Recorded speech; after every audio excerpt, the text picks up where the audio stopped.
Hello dear future doctors, कैसे हो सब। आई होप सब बढ़िया होंगे बच्चा।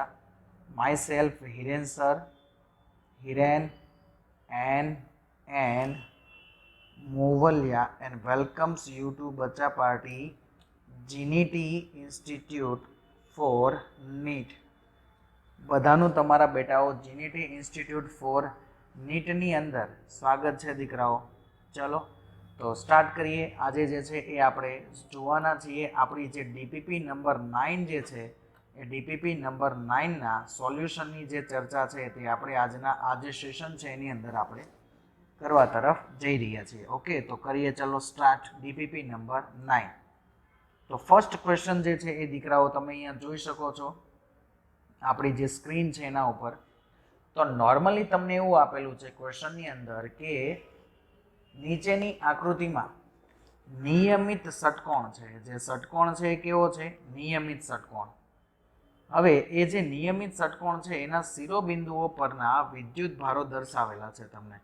તો કયા ષટકોણના કેન્દ્ર પર વિદ્યુત ક્ષેત્રની તીવ્રતા શૂન્ય થશે નહીં? તમારે વિદ્યુત ક્ષેત્રની તીવ્રતા E જે છે એ ડઝ નોટ ઇક્વલ ટુ 0 લાવવાની છે at a center point of hexagon. Okay, તો આમાં કયાની અંદર જે છે એ 0 નહીં થાય એની આપણે ચર્ચા કરવાની છે। તો જો હવે પહેલામાં આપણે વાત કરીએ તો સર અહીંયા બધા ધન વિદ્યુત ભાર, જો અહીંયા કે આપણે કોઈ સેન્ટર લઈ લઈએ, ઓકે, તો આ સેન્ટરથી જો હું બધા સદિશો દર્શાવું તો ધન વિદ્યુત ભારનું વિદ્યુત ક્ષેત્ર સર બહાર તરફ, એટલે અહીંયાથી આ તરફ આવશે, અહીંયાથી જે છે એ પણ આ તરફ આવશે, અહીંયાથી પણ આ તરફ, અહીંયાથી પણ આ તરફ, અહીંયાથી આ તરફ અને અહીંયાથી આ તરફ। તો પહેલી જે આકૃતિ છે એના માટે આપણે ચર્ચા કરીએ તો પહેલી આકૃતિની અંદર વિદ્યુત ક્ષેત્રો જે છે એ બધા જ પરસ્પર વિરુદ્ધ દિશાના અને સમાન મૂલ્યના હોવાથી પહેલાની અંદર વિદ્યુત ક્ષેત્ર E જે છે એ થઈ જશે 0। કેમ કે શું થશે? આ જે વિદ્યુતભાર છે એના સામેના વિદ્યુતભાર દ્વારા અસર એકબીજાની શું થઈ જશે? નાબૂદ થતી હોવાથી અહીંયા જે છે એ શું થઈ જશે? આન્સર 0। વાત કરીએ સેકન્ડ જે છે એની અંદર, તો સેકન્ડમાં તમે જોઈ શકો છો દીકરાઓ અહીંયા કે આ જે વિદ્યુતભાર છે એના દ્વારા વિદ્યુત ક્ષેત્ર ક્યાં હશે? અહીંયા ધન વિદ્યુતભારનું તો બહાર તરફ મળે, ઋણ વિદ્યુત ભારનું અંદર તરફ, એટલે કે અહીંયા જે છે એ વિદ્યુત ક્ષેત્ર હશે આ તરફ। ફરી પાછો ધન વિદ્યુત ભારનું વિદ્યુત ક્ષેત્ર બહાર તરફ, ફરી પાછો ઋણ વિદ્યુત ભારનું વિદ્યુત ક્ષેત્ર અંદર તરફ, ફરી પાછો અહીંયા ધન વિદ્યુત ભારનું વિદ્યુત ક્ષેત્ર બહાર તરફ અને અહીંયા પણ ફરી પાછો આ ધન વિદ્યુત ભારનું વિદ્યુત ક્ષેત્ર બહાર તરફ। તો અહીંયા જે મેં સદિશો દોરેલા છે ને એના આધારે દીકરાઓ તમને ડાયરેક્ટ ખ્યાલ આવી જાય આપણો આ જે સદિશ છે તે અને આ જે સદિશ છે તે બંને પરસ્પર સમાન મૂલ્યના અને વિરુદ્ધ દિશાના તમને જોવા મળે છે। તો એ બંને એકબીજાની અસરને કરી દેશે નાબૂદ, એટલે કે અહીંયા કોઈ પ્રકારનું આ બંને દ્વારા વિદ્યુત ક્ષેત્ર મળશે નહીં। પણ અહીંયા તમે જોઈ શકો છો કે આ વિદ્યુતભાર દ્વારા વિદ્યુત ક્ષેત્ર આ તરફની દિશામાં અને એ જ તરફની દિશામાં ફરી પાછું આ વિદ્યુતભાર દ્વારા વિદ્યુત ક્ષેત્ર હતું। સેમ વસ્તુ અહીંયા છે આ બંને વિદ્યુતભારો દ્વારા પણ। તો જેના કારણે આ જે આપણું સેકન્ડ વન પાર્ટ છે એના સેન્ટર પર નું જે વિદ્યુત ક્ષેત્ર છે એ થશે ડઝ નોટ ઇક્વલ ટુ 0। હવે ઓપ્શન બી જે છે એ આપણો રાઈટ આવી ગયો છે, એટલે હવે આપણે બીજા કોઈ ઓપ્શન ચેક કરવાની દીકરાઓ જરૂર નથી। ક્લિયર છે?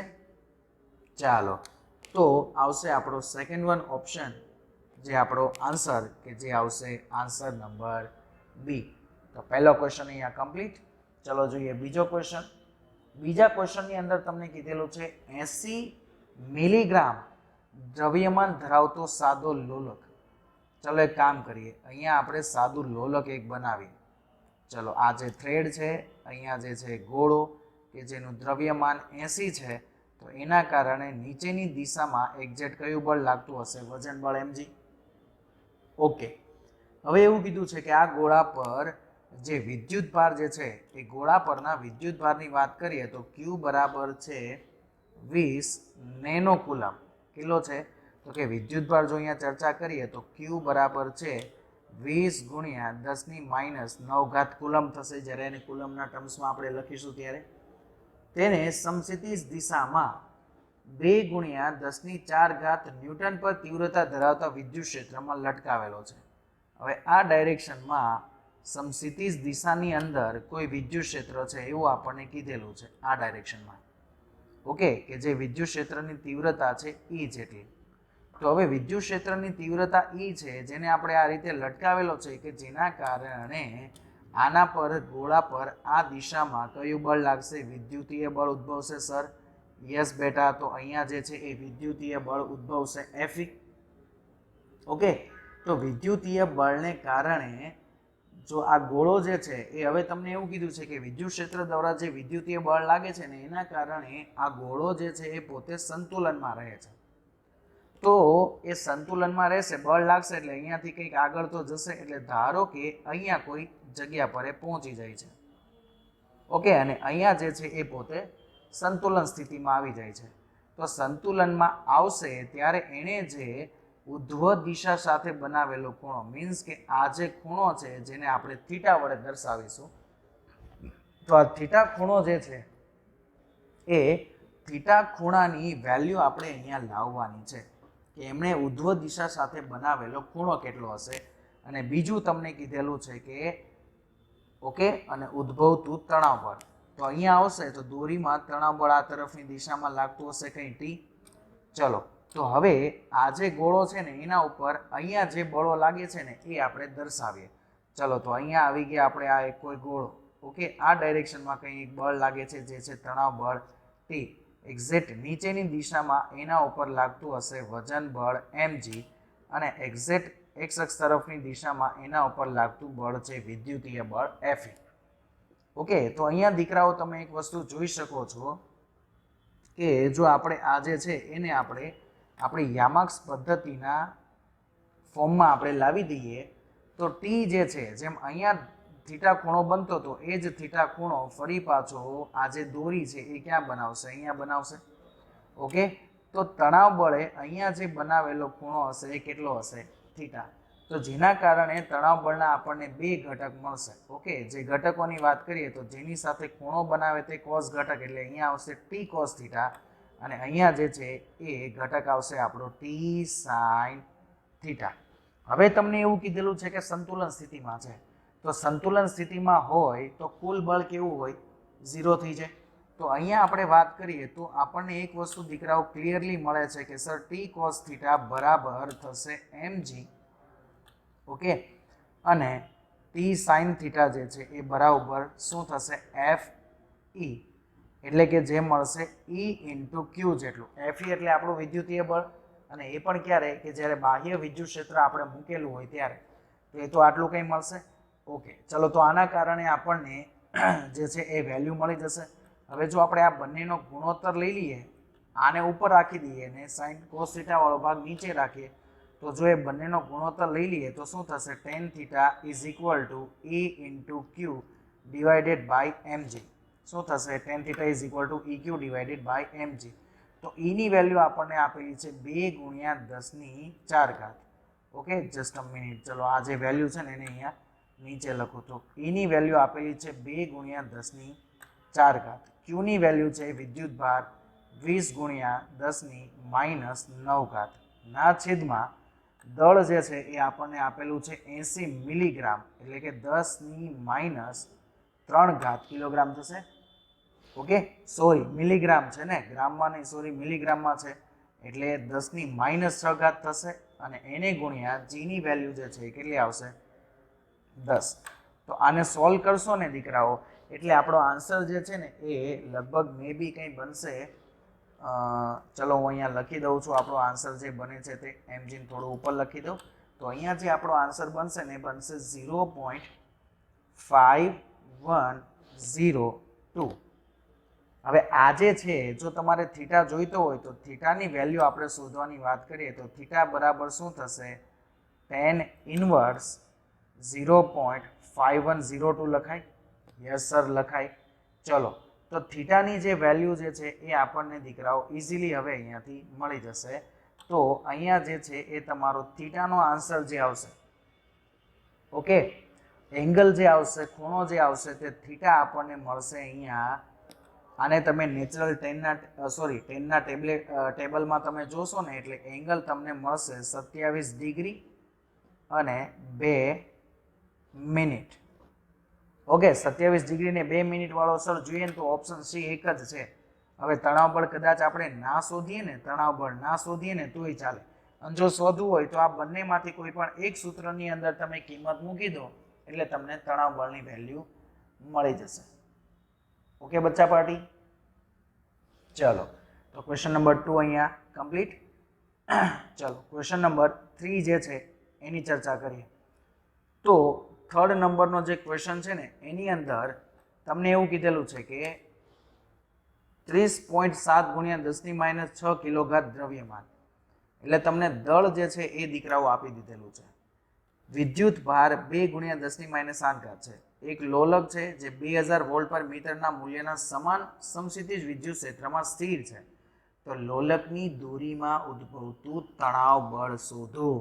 આપણો આગળનો જે સેશન હતો ને દીકરાઓ, આગળનો જે ક્વેશ્ચન હતો ને એના જેવો થઈ ગયો. ધારો કે જો આ અહીંયા આપણે લોલક છે એક દોરીએ અને ધારો કે આ તરફની દિશાની અંદર આપણું જે છે એ કોઈ વિદ્યુત ક્ષેત્ર છે અને તમને એવું કીધું છે કે લોલક પોતે કેવું છે, સંતુલન સ્થિતિમાં છે.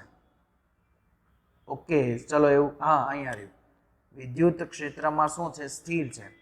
તો ધારી લો કે અહીંયાથી આપણે લોલક બનાવીએ છીએ અને અહીંયા ક્યાંય તે પોતે સ્થિર થાય છે. ઓકે, તો આ દોરીમાં શું થશે, તણાવ બળ ઉદ્ભવશે. ચલો તો અહીંયા જે ઉદ્ભવતા બળો જે છે ને એની ચર્ચા કરીએ તો અહીંયા આવી ગયો તણાવ બળ. આ તરફની જે દિશા છે, ઓકે જસ્ટ અ મિનિટ બચ્ચા, જે આપણી આ તરફની જે દિશા આવશે, ચલો તો આપણી જે આ તરફની દિશા આવશે, કઈ તરફની, આ તરફની દિશામાં આપણું વિદ્યુતીય બળ હશે Fe અને એક્ઝેક્ટ નીચેની દિશામાં વજન બળ હશે mg. તો સર આ તણાવ બળ તો આ Fe અને mg જે છે એના પરિણામી બળ જેટલું થાય. યસ દીકરાઓ, આ તણાવ બળ કેટલું થાય, Fe અને mg ના પરિણામી બળ જેટલું થાય. તો તણાવ બળ T ની વેલ્યુ તો સર અમને ડાયરેક્ટ જ મળશે. યસ, તો આ તણાવ બળના આ જે Fe અને mg જે છે તો તણાવ બળના ઘટકો થઈ જાય. આપણે આગળના ક્વેશ્ચનમાં જોઈ ગયા હતા. તો એને અનુરૂપ જો આપણે વાત કરીએ તો T બરાબર તો લખાય √m × g whole square plus E × q whole square. Okay ચલો તો એ પ્રમાણે અહીંયા જે છે એ આપણે કિંમતો મૂકતા જઈએ અને જોઈએ કે આપણો આન્સર શું આવશે.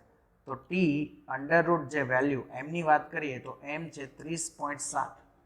એમ કેટલું છે, ચલો અહીંયા હું લખું છું વેલ્યુ 30.7 ગુણ્યા 10⁻6 એને ગુણ્યા g ની વેલ્યુ 10 એનો વર્ગ, સોરી g ની વેલ્યુ 9.8 લેવા આપણને કીધેલું છે, તો 9.8 નો વર્ગ પ્લસ E ની જે વેલ્યુ છે, E ની વેલ્યુ કેટલી છે, 2 ગુણ્યા 10⁻8 વિદ્યુત ભાર છે અને E ની વેલ્યુ છે 2 ગુણ્યા 10⁻3 એનો આખાનો વર્ગ.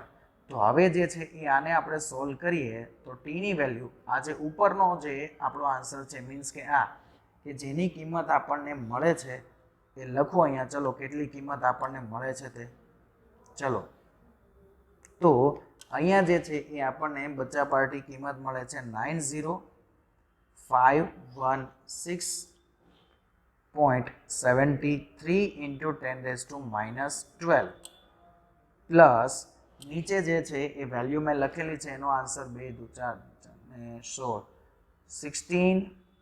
16 × 10⁻10.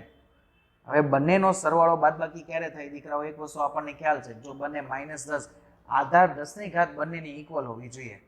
તો અહીંયા શું થઈ જશે, તો T બરાબર વર્ગમૂળની અંદર 90 905.16 કરી દઈએ, 2 પોઈન્ટ આગળ લીધી એટલે અહીંયા ઘાત ઘટી જાય, તો આ 10⁻10 થઈ જશે પ્લસ અહીંયા 16 ગુણ્યા 10⁻10. તો 10⁻10 જે છે એ દીકરાઓ કોમન અને વર્ગમૂળમાંથી બહાર આવે એટલે 10⁻5 થઈ જાય ને બળનો એકમ હોય ન્યૂટન. અને આ જે છે 905 ને 16 એડ કરો એટલે 921 પોઈન્ટ સમથિંગ થાય કે જેનું વર્ગમૂળ તમને મળશે 30.35. ઓકે, એટલે આપણો જે ફાઇનલ આન્સર થશે એ 3 વાળો થશે, જે બી થશે કયો 3 વાળો. તો 3 × 10⁻4 એક પોઈન્ટ આગળ લાવશો એટલે એ જ થશે ને આને 3.035 ઇન્ટુ શું થશે 10⁻4 ન્યૂટન. તો થઈ ગયો આપણો ફાઇનલ આન્સર સી. ક્લિયર? જોઈએ ચલો ક્વેશ્ચન નંબર 4. બહુ ઇઝી ક્વેશ્ચન છે દીકરાઓ, ક્વેશ્ચન નંબર 4 જે છે તે. ઓકે, ચલો ડાયરેક્ટલી જે છે એ વેલ્યુ મળી જશે. કઈ રીતે? તો કે જ્યારે આપણે આ થિયરી ભણેલા હતા, જ્યારે આપણો લાઈવ સેશન હતો ને દીકરાઓ, ઓકે, તો એ લાઈવ સેશનની અંદર મેં તમને અહીંયા આના માટે એક નોર્મલ એક સૂત્ર મેં તમને આપેલું હતું. ઓકે, જેમાં એક સૂત્ર આપણે એવું જોઈ ગયા હતા કે ભાઈ મોટા બૂંદની જે ત્રિજ્યા છે, ઓકે, મોટા બૂંદની જે ત્રિજ્યા છે એના માટે તો મોટા બૂંદની ત્રિજ્યા ધારો કે છે r. ઓકે, અને જે આપણા નાના બૂંદ છે એ નાના બૂંદ જે છે એ નાના બૂંદની ત્રિજ્યા ધારો કે છે સ્મોલ r. તો એ બંને વચ્ચેનો સંબંધ આપણે લાવેલા હતા. Capital R is equal two n⁻1/3 into small r, જ્યાં n જે છે એ શું છે? નાના બૂંદોની સંખ્યા. એ શું છે? નાના બૂંદોની સંખ્યા. તો એ મળી જશે. બીજું તમને એવું કીધેલું છે કે તમારે પૃષ્ઠ ઘનતાઓનો ગુણોત્તર લાવવાનું છે. શું લાવવાનું છે? પૃષ્ઠ ઘનતાઓનો ગુણોત્તર. હવે સર પૃષ્ઠ ઘનતા જે છે ને એ ડાયરેક્ટલી જો આપણે વાત કરીએ તો sigma is directly proportional two charge upon radius square. Okay, charge અને રેડિયસના વ્યસ્ત પ્રમાણમાં, રેડિયસના વર્ગના વ્યસ્ત પ્રમાણમાં હોય. ચાલો, તો સિગ્મા 1 જે છે એને આપણે જો પૃષ્ઠ ઘનતા જે છે એ નાના બૂંદની કહીએ, સિગ્મા 1 જે છે એ પૃષ્ઠ ઘનતા કોની કહીએ? નાના બૂંદની આપણે કહીએ. તો સિગ્મા 2 જે છે એ પૃષ્ઠ ઘનતા કોની થાય? મોટા બૂંદની. ઓકે, તો જો આપણે ગુણોત્તર ડાયરેક્ટ જ લખીએ દીકરાઓ, sigma 1 upon sigma 2 is equal to શું થાય? q by small r square into મોટા બૂંદ માટે capital Q by capital R square. તો કેપિટલ R સ્ક્વેર ક્યાં જતું રહેશે? ઉપર. ઓકે, કેપિટલ R સ્ક્વેર ક્યાં જતું રહેશે? ઉપર.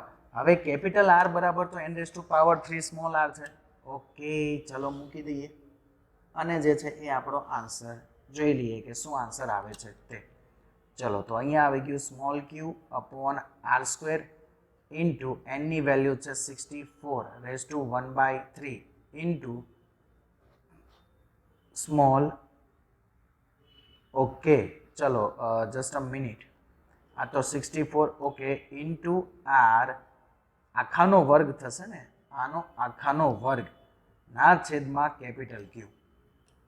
ચલો, તો અહીંયા આવશે sir q upon r square, અહીંયા આવશે 4 નું ઘનમૂળ 64 ને એનો વર્ગ એટલે 16 ઇન્ટુ r સ્ક્વેર ના છેદમાં q. r square cut. તો આન્સર આવ્યો આપણો small q upon capital Q into 16. ચલો હવે વેલ્યુ મૂકીએ. હવે અહીંયા જુઓ, તમને કીધું છે કે પહેલા નાના બૂંદો હતા ને એના ઉપર વિદ્યુતભાર 5 માઇક્રોકુલમનો હતો. કેટલો હતો? 5 માઇક્રોકુલમ. ઓકે, એ મળીને એક મોટું બૂંદ બનાવે છે. તો મોટા બૂંદ પરનો વિદ્યુત ભાર જે છે એ કેટલો થઈ જાય? તો નોર્મલી સર આપણને ખ્યાલ આવી જાય કે મોટા બૂંદ પરનો વિદ્યુત ભાર કેપિટલ Q બરાબર 64 ઇન્ટુ સ્મોલ q થાય. નાના બૂંદ પરનો વિદ્યુત ભાર ગુણ્યા 64, જેટલા બૂંદ ભેગા કરો એટલા થાય ને. ચાલો, તો ઉપર જે છે એ આપણે q લઈ લઈએ અને નીચે કેટલા થશે? 64q into 16. તો સર આ q કેન્સલ, 16 ચોક 64. તો તમારો આન્સર જે છે એ દીકરાઓ મળશે sigma 1 sigma 2 is equal to 1:4. Okay, answer number C. તો આ આપણો ફાઇનલ ઓપ્શન થર્ડ ક્વેશ્ચનનો, સોરી ફોર્થ ક્વેશ્ચનનો. ઓકે, ચલો જોઈએ 5th નંબરનો ક્વેશ્ચન. તો 5th નંબરના ક્વેશ્ચનમાં તમને એવું કીધેલું છે કે એક તમારી પાસે અર્ધ વર્તુળાકાર રિંગ છે કે જેની ત્રિજ્યા તમને આપેલી છે 20 સેન્ટીમીટર. ઓકે, તો ત્રિજ્યા જે છે એની આપણે વાત કરીએ તો r ની વેલ્યુ આપેલી છે 20 સેન્ટીમીટર, એટલે કે કેટલા થશે? 20 × 10⁻² થશે યા ફિર 0.2 મીટર થશે. તેને સમાન રીતે 7 નેનો કુલમ વિદ્યુત ભારથી વિદ્યુત ભારિત કરેલ છે. તો વિદ્યુત ભારનું જે મૂલ્ય છે એ કેટલું છે? 7 નેનો કુલમ રિંગને વિદ્યુત ભારિત કરેલી છે. ઓકે, તો રિંગના કેન્દ્ર પર વિદ્યુત ક્ષેત્ર કેટલું હોય? તો રિંગના કેન્દ્ર પરના વિદ્યુત ક્ષેત્રનું સૂત્ર દીકરાઓ આપણી પાસે ડાયરેક્ટ છે જ, લગભગ તો મેં તમને સોલ્વ કરીને આપેલું જ છે. આનું સૂત્ર આપણી પાસે ડાયરેક્ટ જ છે, જે છે વિદ્યુત ક્ષેત્ર E બરાબર કે લેમ્બડા બાય આર કૌંસમાં minus sine theta I caret plus cos theta minus 1 into J caret, કે જ્યાં થીટાની વેલ્યુ કેટલી આવે? 180 ડિગ્રી. હવે જો થીટાની વેલ્યુ તમને 180 ડિગ્રી મૂકો એટલે સર સાઇન થીટાની વેલ્યુ આ થઈ જાય 0, કોસ 180 એટલે થઈ જાય -1. તો -1 આ કેટલા થઈ જાય? -2. અને આઈ કેરેટ વાળું તો ટર્મ 0 થઈ ગયું. તો વિદ્યુત ક્ષેત્ર E બરાબર શું મળે? તો -2 કે lambda by R into J caret. Clear છે? ચાલો, તો હવે આગળ આમાં વેલ્યુ મૂકી દઈએ અને જોઈ લઈએ કે આપણા જે આન્સર બને છે એ કયા બનશે તે. ઓકે, ચાલો, તો વિદ્યુત ક્ષેત્ર આવું કંઈ મળે છે. હવે વિદ્યુત ક્ષેત્રના મૂલ્યની જો આપણે વાત કરીએ, શાનું? વિદ્યુત ક્ષેત્રનું મૂલ્ય મેળવવું છે. હવે એક વસ્તુ આપણને ખબર, સર લેમ્બડા બરાબર થાય Q બાય L. હવે L એટલે રિંગ જે છે એની લંબાઈ. તો રિંગની લંબાઈ, અર્ધ વર્તુળાકાર રિંગ કીધી છે તમને, તો અર્ધ વર્તુળાકાર રિંગની લંબાઈ એટલે શું થાય? Pi R. કેમ કે આખી રિંગની લંબાઈ 2 પાઈ આર થાય, તો અર્ધ વર્તુળાકારની કેટલી થાય? પાઈ આર થશે. ઓકે, ચાલો, તો એ વેલ્યુ થશે Q ઇન્ટુ પાઈ આર. તો એ જે કિંમત છે એ તમે જો અહીંયા મૂકો તો આન્સર ખાલી જો મૂલ્યની ગણતરી કરીએ તો શું આવે? 2k અપોન આર ઇન્ટુ લેમ્બડાની value Q upon pi R. Okay, તો આન્સર આવ્યો સર આપણો 2kq upon pi R square. ચલો, બધી જ જે કિંમતો જે છે એ આપણે આમાં એપ્લાય કરતા જઈએ. તો 2 ના 2 એઝ ઇટ ઇઝ, k ની વેલ્યુ 3 ઇન્ટુ 10⁹. સોરી 3 નહીં 9. સોરી બચ્ચા party, just a minute.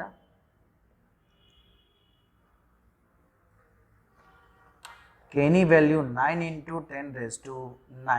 q ની વેલ્યુ આપી દીધેલી છે તમને 7 નેનો કુલમ, એટલે શું થશે? 7 ઇન્ટુ 10⁻⁹. સોરી યાર, 19 ક્યાં લખાઈ જાય છે? શું આવશે? -9 કુલમ. ઓકે, ડિવાઇડેડ બાય પાઈની વેલ્યુ 3.14, આરની વેલ્યુ 0.2 ઇન્ટુ 0.2. તો આ જે છે એ દીકરાઓ સોલ્વ કરશો એટલે આન્સર આવશે તમારો 10.032 ને વિદ્યુત ક્ષેત્રનો એકમ ન્યૂટન પર કુલમ. તો આપણો આન્સર આવ્યો 10. તો ઓપ્શન એ જે છે એ આપણો ફાઇનલ આન્સર. ક્લિયર? ખ્યાલ આવશે? ઓપ્શન એ જે છે એ આપણો થશે ફાઇનલ આન્સર. જોઈએ ચલો ક્વેશ્ચન નંબર 5. બહુ ઇઝી ક્વેશ્ચન છે દીકરાઓ. તમને એવું કીધેલું છે કે Q જેટલો સમાન વિદ્યુતભાર ધરાવતા L લંબાઈના તારને અર્ધ વર્તુળ આકારે વાળતા તેની વિદ્યુત ક્ષેત્રની તીવ્રતા કેટલી થાય? હવે અર્ધ વર્તુળાકાર તાર માટે આપણે જો વિદ્યુત ક્ષેત્રની તીવ્રતાનું સૂત્ર લાવીએ ને, તો હમણાં આપણે જોઈ ગયા કે વિદ્યુત ક્ષેત્રની તીવ્રતા આગળના ક્વેશ્ચનમાં E ઇઝ ઇક્વલ ટુ શું આન્સર મળ્યો? 2k lambda by R. હવે આ સૂત્ર યાદ રાખજો દીકરાઓ. અર્ધ વર્તુળાકાર તાર માટે વિદ્યુત ક્ષેત્રની તીવ્રતા એના કેન્દ્ર ઉપર મળશે 2k lambda by R. Okay, ચલો, તો ઓપ્શન આપણો સર 4 એપ્સિલન નોટ ને એના ટર્મ્સમાં છે, અને પાઈ પણ આવે છે, તો લેન્થ પણ આવે છે. એક વસ્તુ આપણને ખ્યાલ છે કે ભાઈ સર લેમ્બડા બરાબર થાય Q બાય L. ઓકે, અને L બરાબર શું થાય? Pi R. તો L ની Q બાય શું થશે? Pi into R. પણ સર હવે આપણે એક કામ કરીએ, આર ની વેલ્યુ ક્યાંય છે જ નહીં, જોઈ લો તો આર ની વેલ્યુ છે ક્યાંય? તો એક કામ કરીએ, જોઈ લો ઓપ્શનમાં બધી L છે, તો તો લંબાઈ એલ અર્ધવર્તુળાકાર રિંગની લંબાઈ એલ બરાબર શું થાય પાય આર. તો ત્યાંથી આર બરાબર શું લખાય એલ અપોન પાય. આ કિંમત અહીંયા ઉપર સૂત્રમાં મૂકીએ અને લેમ્બડાની કિંમત શું આવે ક્યુ અપોન એલ. તો આ બધી વેલ્યુ અહીંયા મૂકતા જઈએ એટલે આપણો આન્સર આવશે કંઈક ને કંઈક. ઓકે, ચાલો જોઈએ. તો E બરાબર 2 એઝ ઇટ ઇઝ કે એની value 1/4 pi epsilon naught into lambda એટલે ક્યુ, ક્યુના છેદમાં એલ, એલ એટલે લંબાઈ પાઈ. ઓકે, લંબાઈના ટર્મ્સમાં જ આન્સર છે ને, તો આને એલનું એલ જ રાખીએ, આને કંઈ પાઈ આર કે આ છે તે છે કંઈ મૂકવું નથી, ઇન્ટુ એલ. ઓકે, અને નીચે આવ્યું છેદમાં આર, તો આરની વેલ્યુ સર આવી અહીંયા આપણી પાસે એલ અપોન પાઈ. તો એલ પાઈ ક્યાં જશે ઉપર, તો પાઈ પાઈ કટ, 2 2 ઝા 4. હવે કંઈ ઉડે એવું છે નહીં, તો વિદ્યુત ક્ષેત્ર E બરાબર આવ્યું આપણી પાસે ક્યુ ના છેદમાં 2 epsilon naught L square. Option number A. Clear? આપણો જે ફર્સ્ટ ઓપ્શન જે છે એ દીકરાઓ રાઈટ. ચલો, તો question number 6 complete. Question number 7 જોઈએ. 7 નંબરના ક્વેશ્ચનમાં પણ ઇઝી જ છે. તમને એવું કીધેલું છે કે એક ઇલેક્ટ્રોન છે જેને આટલા મીટર પર સેકન્ડના વેગથી ગતિની વિરોધ કરે એવી રીતે આપણે વિદ્યુત ક્ષેત્ર લગાવીએ છીએ અને મુક્ત પતન કરે છે. તો ઇલેક્ટ્રોનને સ્થિર સ્થિતિમાં આવે તે પહેલા કેટલું અંતર કાપશે? સ્થિર થાય તે પહેલા કેટલું અંતર કાપે? હવે કોઈ પણ આપણે વાત કરીએ કે આપણો દીકરાઓ આ તો એનસીઆરટીના સમ જેવું થઈ ગયું કે કોઈ પણ જે વિદ્યુત ભાર છે અથવા તો વિદ્યુત ક્ષેત્રની અંદર, તો વિદ્યુત ક્ષેત્રમાં જે કોઈ પણ વિદ્યુત ભાર છે તે વિદ્યુત ક્ષેત્રમાં વિદ્યુત ભારનો જે પ્રવેગ આપણને મળે ને એનું સૂત્ર છે આપણી પાસે direct E is equal to EQ upon M. Okay, હવે જો આપણે આ જે છે એની આપણે ચર્ચા કરીએ ઇલેક્ટ્રોનના અનુસંધાનમાં. શાના અનુસંધાનમાં? ઇલેક્ટ્રોનના અનુસંધાનમાં. તો sir E is equal to શું થાય? Minus E into Q divided by M. Okay, હવે આપણે એવું કીધેલું છે કે સ્થિર થાય ત્યાં સુધીમાં કાપેલું અંતર કેટલું? ઓકે, ચલો, તો કાપેલું અંતરનું સૂત્ર D બરાબર આપણને ખબર છે સર એક જ સૂત્ર છે v² minus v0² divided by 2a. Okay, આ ક્યાંનું સૂત્ર છે? તો આ છે આપણું અચળ પ્રવેગી ગતિ કરતા જે આપણા કણો છે તેનું સૂત્ર છે આ. અને એ પણ ક્યારે કે જ્યારે એની ગતિ જે છે એ સમીકરણ, ત્રીજું સમીકરણ છે આપણું. ઓકે, કેટલામું સમીકરણ છે? થર્ડ સમીકરણ છે. ઓકે, ચલો તો જોઈએ કે શું આન્સર બનશે તે. હવે મુક્ત પતન કરે છે, તો મુક્ત પતન કરીને તમને એવું કીધું છે કે અંતે શું થાય છે? જો અહીંયા લખેલું ઇલેક્ટ્રોન સ્થિર સ્થિતિમાં આવે તે પહેલા, એટલે કે એનું જે અંતિમ વેગ છે એ કેટલો થઈ જાય? 0 મીટર પર સેકન્ડ. અંતિમ વેગ કેટલો? 0 મીટર પર સેકન્ડનો હોય. ત્યાં સુધીમાં કાપેલું અંતર કેટલું છે એ લાવવાનું છે. ચલો તો મૂકીએ કિંમત. તો D is equal two minus v0² ના છેદમાં 2, એની વેલ્યુ તો અહીંયા સ્ક્વેર E²Q² ઇન્ટુ ઉપર જશે M². બસ, તો આમાં બધી કિંમતો મૂકો એટલે આપણો જવાબ. તો ઓકે, સ્થિર સ્થિતિમાં આવે તે પહેલા કાપેલું અંતર તો કેટલું હશે એની આપણે ચર્ચા કરીએ. તો ઇલેક્ટ્રોનનો વેગ તમને ઓલરેડી આપી દીધેલો છે કેટલો? 3.2 × 10⁻⁶ એનો આખાનો વર્ગ. ગુણાકારમાં દળનો વર્ગ, તો દળ 9.1 × 10⁻31 એનો આખાનો વર્ગ ના છેદમાં 2 × વિદ્યુત ક્ષેત્ર જે છે 9.1 × 10⁻2 નો વર્ગ ને ગુણ્યા વિદ્યુત ભાર 1.6 × 10⁻19 નો વર્ગ. તો અહીંયા 16 દુ 32, 9.1 કમ્પ્લીટ, કેન્સલ. ચલો, હવે જે પણ વેલ્યુ વધે છે એના ગુણાકાર કરતા જાઓ અને 10ની ઘાતો જે છે એ લાવતા જાઓ તો આન્સર તમારો જે બનશે એ બનશે કંઈ નિયરલી ઇક્વલ ટુ 0.032 મીટર જેટલો. કેટલો મળશે? 0.032 મીટર, એટલે કે ઓપ્શન નંબર સી. ચલો આગળ જોઈએ 8મા નંબરનો ક્વેશ્ચન. ઓકે, ચલો તો 8મા નંબરના ક્વેશ્ચનની અંદર તમને એવું કહેવામાં આવેલું છે કે આકૃતિમાં દર્શાવેલા બિંદુ P પાસે, એટલે કે અહીંયા વિદ્યુત ક્ષેત્રની તીવ્રતા કેટલી હોય એ તમારે લાવવાનું છે. તો અહીંયા એક્ઝેક્ટ આ તરફની દિશામાં તમને એક વિદ્યુત ક્ષેત્ર આપેલું છે EA અને એક્ઝેક્ટ ઉપર તરફની દિશામાં તમને વિદ્યુત ક્ષેત્ર આપેલું છે EC અને અહીંયા તરફની જે દિશા છે એ દિશામાં તમારી પાસે વિદ્યુત ક્ષેત્ર છે EB. તો તમને 3 વિદ્યુત ક્ષેત્રો આપેલા છે. એમાં જો આપણે વાત કરીએ ને વિદ્યુત ક્ષેત્રોની તો 2 તો ડાયરેક્ટ કેન્સલ થઈ જવાના. કયા કયા? તો કે આ જે EA અને EC બંનેની વાત કરીએ સર સમાન મૂલ્યના વિદ્યુત ભારો. બીજું કે આ બિંદુ જે છે એ આ C બિંદુથી અને આ A બિંદુથી બંનેથી કેવા અંતરે છે? સમાન અંતરે છે.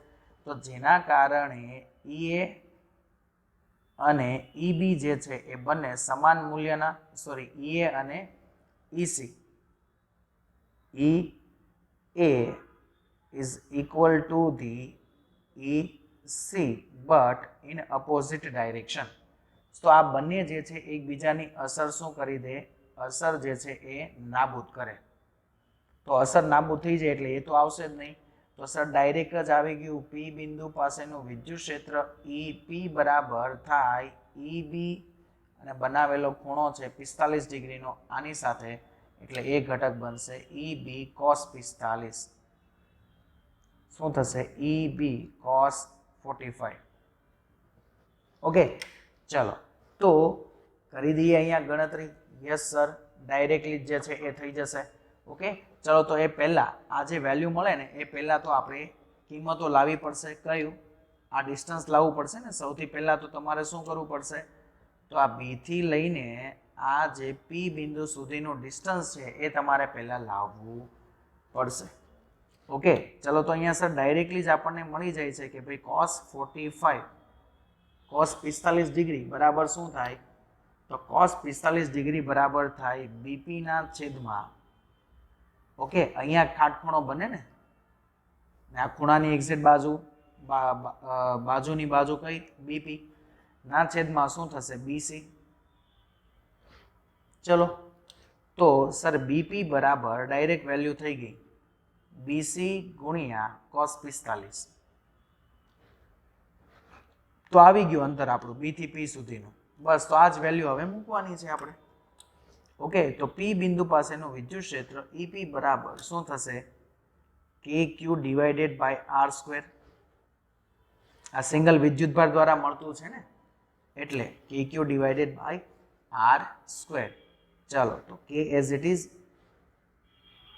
Q as it is, R એટલે અંતર B થી P સુધીનું જે છે આપણી પાસે BC ઇન્ટુ cos 45 નો સ્ક્વેર. ચલો તો KQ as it is, sir BC ની વેલ્યુ છે A એટલે A નો વર્ગ ઇન્ટુ cos 45 એટલે કે 1/2 અને A નો વર્ગ એટલે કે 1/2. તો 2 જાય ઉપર તો 2KQ divided by A². Option છે? યસ સર છે. ઓપ્શન નંબર A પહેલો જ ઓપ્શન છે તમારો દીકરાઓ. બસ આ જે છે એ સોલ્વ થાય એટલે તમારું અહીંયા DPP આ જે છે એ ક્લિયર. ચલો આ સોલ્વ થાય એટલે પછી આપણો એક જ ક્વેશ્ચન બાકી છે, જોઈ લઈએ. ચલો લાસ્ટ ક્વેશ્ચન જે ઓલરેડી પૂછાયેલો છે. અહીંયા તમે જોઈ શકો છો દીકરાઓ, એમ્સ 2019માં ઓલરેડી પૂછાયેલો ક્વેશ્ચન છે. ઓકે, 2009 ની અંદર. એમાં તમને એવું કીધેલું છે કે નીચે દર્શાવેલા આકૃતિ મુજબ ચોરસના 4 ખૂણા ABCD પર અનુક્રમે 2Q, 3Q અને 4Q વિદ્યુત ભારો મૂકેલા છે, જે ઓલરેડી તમને અહીંયા આપેલા છે. જોઈ લો. તો ચોરસના કેન્દ્ર પર વિદ્યુત ક્ષેત્રની દિશા કઈ તરફ હશે? તમારે ફક્ત દિશા જ નક્કી કરીને આપવાની છે દીકરાઓ, ક્યાં દિશા હશે. ચલો તો એક કામ કરીએ, અહીંયા સેન્ટર લઈ લઈએ. ઓકે, ચલો તો આના પર જે વિદ્યુત ભારો લાગે છે ને એ વિદ્યુત ભારો દર્શાવતા જઈએ. સોરી, વિદ્યુત ક્ષેત્ર ઉદ્ભવે છે તે.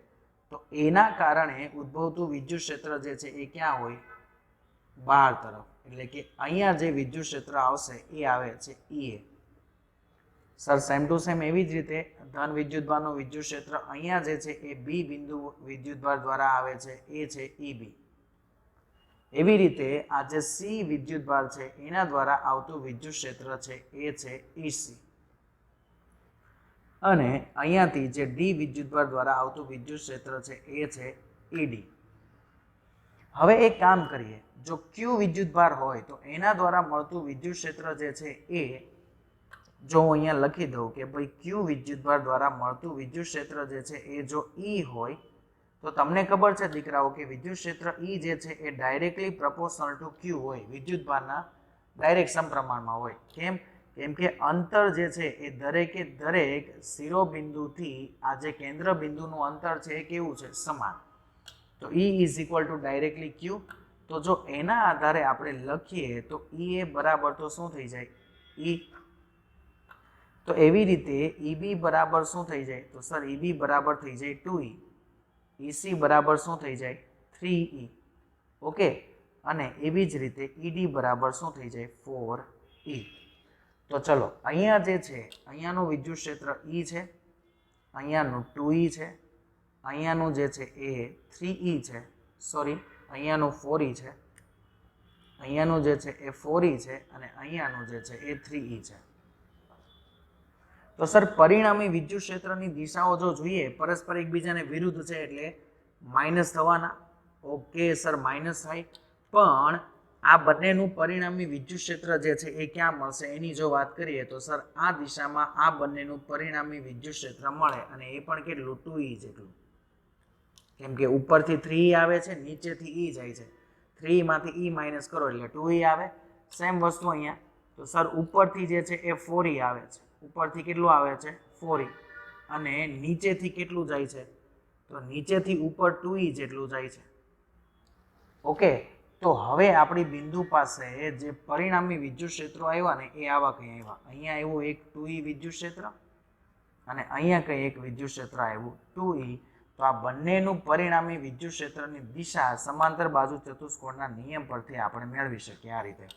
જો તમે અહીંયા એક સમાંતર બાજુ ચતુષ્કોણ જે છે ડ્રો કરો તો વિદ્યુત ક્ષેત્રની દિશા નીચે તરફ કઈ મળે. તો આવી દિશા જોવાની છે. જો સી થી બી તરફની દિશા, નહીં ભાઈ આ રોંગ. એ થી સી તરફની દિશા, એ થી સી ઉપર, નહીં રોંગ. ચલો એ થી સી તરફની દિશા એટલે કે ઉપર તરફ, તો એ પણ રોંગ. તો હવે કઈ દિશા આગળ વાત કરીએ? બી થી ડી તરફની દિશા, બી થી ડી ઉપર, આ પણ રોંગ. ઓકે, તો આ પણ ખોટું. તો હવે એક જ બાકી બચ્યું, એ થી બી. કઈ દિશા? એ થી બી તરફની દિશા. સોરી, એ થી બી તરફની દિશા જે છે એ પણ દીકરાઓ કેવી થશે? રોંગ થશે ને. એ થી બી તરફની જે દિશાઓ છે, કઈ દિશાઓ દીકરાઓ? એ થી બી તરફની દિશાઓ. ઓકે, એ પણ શું થશે? રોંગ થશે. તો અહીંયા જે છે એ આપણો ઓપ્શન આવશે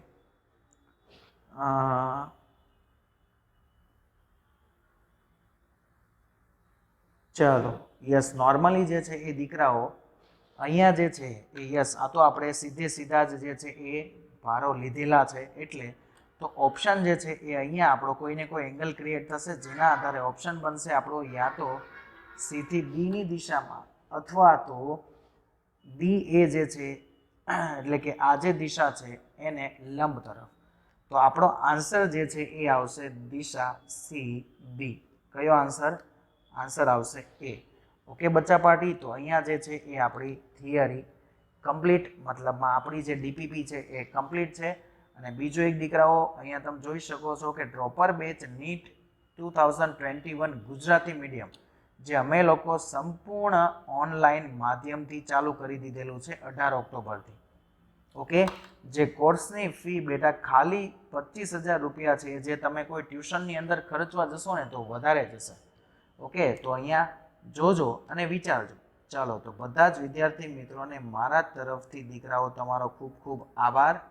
thank you so much, and always Bachcha party keep smiling, stay healthy and stay happy બેટા. ઓલવેઝ જે છે એ ખુશ રહેવાનું હંમેશા બેટા. ઓકે, ચલો સો બાય, ટેક કેર. મળીએ આપણી નેક્સ્ટ ડીપીપીની અંદર.